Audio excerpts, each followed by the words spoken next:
તો વડોદરામાં એનાલોગના પ્રતિબંધને લઈને આરોગ્ય વિભાગ એલર્ટ થઈ ગયું છે। આરોગ્ય વિભાગ દ્વારા 4 ટીમ બનાવીને તપાસ હાથ ધરાઈ છે। સરદાર એસ્ટેટ વિસ્તારમાં મેન્યુફેક્ચરિંગ યુનિટ પર તંત્રની તવાઈ, ગાયત્રી ફૂડ્સ પર આરોગ્ય વિભાગની ટીમો દ્વારા તપાસ કરવામાં આવી રહી છે। પનીરની બનાવટ અને અન્ય ચીજ વસ્તુઓની તપાસ કરવામાં આવી રહી છે। પ્રથમવાર નોટિસ અને FSSAI એક્ટ હેઠળ કાર્યવાહી કરવામાં આવશે। મહારાષ્ટ્ર બાદ ગુજરાતમાં પણ હવે એનાલોગ ચીઝ, પનીર અને બટર પર પ્રતિબંધ મૂકવામાં આવ્યો છે। જે રીતે ગઈકાલે ગુજરાત સરકાર દ્વારા નવો નિયમ જાહેર કરવામાં આવ્યો, તેને લઈને રાજ્યમાં તમામ જે મહાનગરપાલિકાઓની તમામ આરોગ્ય વિભાગની જે ટીમો છે તેઓ દ્વારા કામગીરી કરવામાં આવી રહી છે।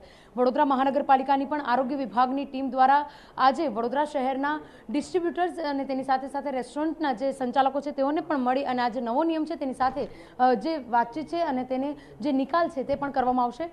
મુખ્ય આરોગ્ય અમલદાર મુકેશ વૈદ આપણી સાથે હાજર છે। વાત કરીશું સર, જે પ્રકારે નવો નિયમ સરકાર દ્વારા જાહેર કરવામાં આવ્યો છે, એનાલોગ ચીઝ, બટર અને પનીર પર પ્રતિબંધ, આ કેટલો જરૂરી હતો અને એના પર કાર્યવાહી હવે આપણે કેવી રીતે કરીશું? આ જે પ્રતિબંધ હતો ખૂબ જ જરૂરી હતો, કારણ કે એનાલોગ તમે વેચી ના શકો। એનાલોગ એટલે પનીર જેવું કોઈ વસ્તુ હોતું જ નથી। પનીર એ પનીર જ હોય છે। એટલે જે રાજ્ય સરકાર દ્વારા જે ગઈકાલે રાત્રે પ્રતિબંધ મૂકી અને જે સૂચના આપવામાં આવી છે તેનું કડકપણે ખૂબ જ સખ્તાઈથી કાર્યવાહી કરવામાં આવશે। અને વડોદરા મહાનગરપાલિકામાં અમારા દ્વારા જે ફૂડ સેફ્ટી ઓફિસરની 4 ઝોનમાં 4 અલગ અલગ ટીમો બનાવી છે। એટલે અમારું મેઇન ફોકસ તો એકચ્યુઅલી મેન્યુફેક્ચરર પર જ રહેશે કે જે પનીર કાં તો એનાલોગ બનાવીને સિટી એરિયામાં વહેંચતો હશે। બીજું ફોકસ એવું હશે કે ઘણીવાર કેવું બહારના સ્ટેટમાંથી, રાજસ્થાન કે એમપીમાંથી પણ ઘણીવાર પનીર સિટી એરિયામાં આવતું હોય છે, તો એના જે મેઇન ડિસ્ટ્રીબ્યુટર અહીંયા સપ્લાય કરતા હોય છે એના પર અમારું વધારે ફોકસ રહેશે।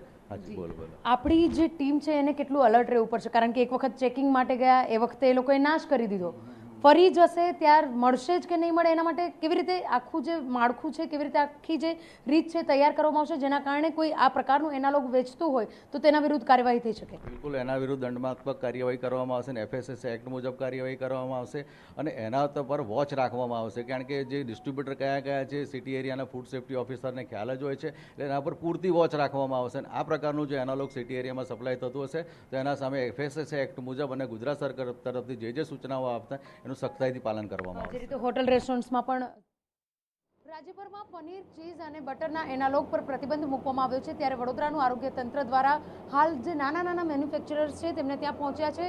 મંગુભાઈ રાઠવા આપણી સાથે હાજર છે, ફૂડ સેફ્ટી ઓફિસર, એમની સાથે વાત કરીશું। મંગુભાઈ, જે પ્રકારે કોઈ પણ વસ્તુ લખ્યા વગરના, કોઈ પણ નોટિફિકેશન વગરના પનીર છે, કેવી રીતે કાર્યવાહી થશે? હવે વેપારીને બોલાવીને પૂછીએ મેડમ। આવી રીતે વેચાણ કરી શકે કોઈ પણ ચીજ વસ્તુઓની ઉપર કશું ઉલ્લેખ ના કર્યો હોય તો? ના, આવી રીતે તો ના રાખવું જોઈએ, પણ એમને બોલાવીને પૂછીએ। આપણે અહીંયા આગળ શું ચેક કર્યું અને શું જોવા મળ્યું છે? અહીંયા લૂઝ છે ટોપું, એમાં એના માટે એમના વેપારીને બોલાવી। કાર્યવાહી શું થવી જોઈએ?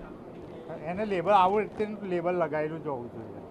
હવે આપણા દ્વારા જ્યારે તપાસ કરવામાં આવી રહી છે, cheese, analogue paneer, analogue butter, કેવી રીતે તમે લોકો આઈડેન્ટિફાઈ કરશો કે આ વસ્તુ નકલી છે? એમને બોલાવીએ, ઓનરને બોલાવ્યા પછી પૂછીએ। આરોગ્ય વિભાગનું તંત્ર કામગીરી કેવી રીતે કરશે?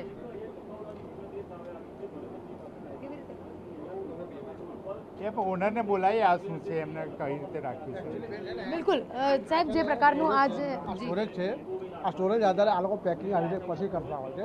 આ સ્ટોરેજ તો અત્યારે બની નહીં આવે ડાયરેક્ટ, એનું જે મોઇસ્ચર ડાઉન કરવા માટે આ લોકો સ્ટોરેજ અહીં કરતા હોય છે।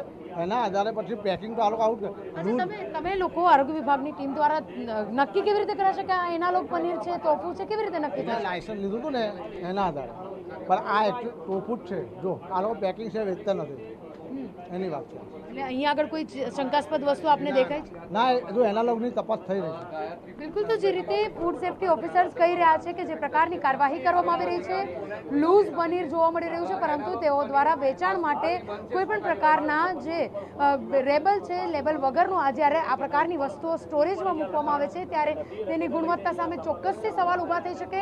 હાલ જે રીતે કાર્યવાહી આરોગ્ય વિભાગ દ્વારા શરૂ કરવામાં આવી છે ત્યારે અહીંયા આગળ પહોંચ્યા છે, પરંતુ ઓનરને પૂછી અને કાર્યવાહી થશે તેવું આરોગ્ય વિભાગ દ્વારા નિવેદન પણ કરવામાં આવી રહ્યું છે।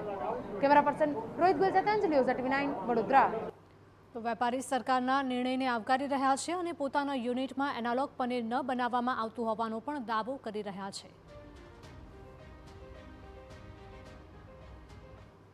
લખી હતી, પણ અમે એ પ્રોડક્ટને ક્યારે, અમારો આશય છે કે સમાજને સારામાં સારું ફૂડ કેમ આપવું, એટલે આપણું ટોટલ કામ ચાલે છે સોયાબીનના દૂધમાંથી બનાવેલું પનીર જેને ટોફુ કહેવામાં આવે છે અને એ પ્યોરલી વેગન પ્રોડક્ટ છે.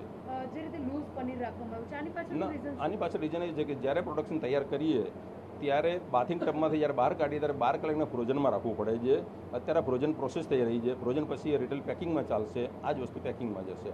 એના પર તમામ જે ચીજ વસ્તુઓ બધી વસ્તુઓ જે રીતે લેગિંગ FSSAI ના રૂલ્સ પ્રમાણે લેબલ ટોટલ લીગલ પ્રમાણે બધું જ મેન્ટેન કરવામાં આવશે. એના લોકો પનીર બંધ કર્યું તો હા. હોટલ રેસ્ટોરન્ટ અને ઉત્પાદકોને પણ ફટકો તો પડશે જ ને.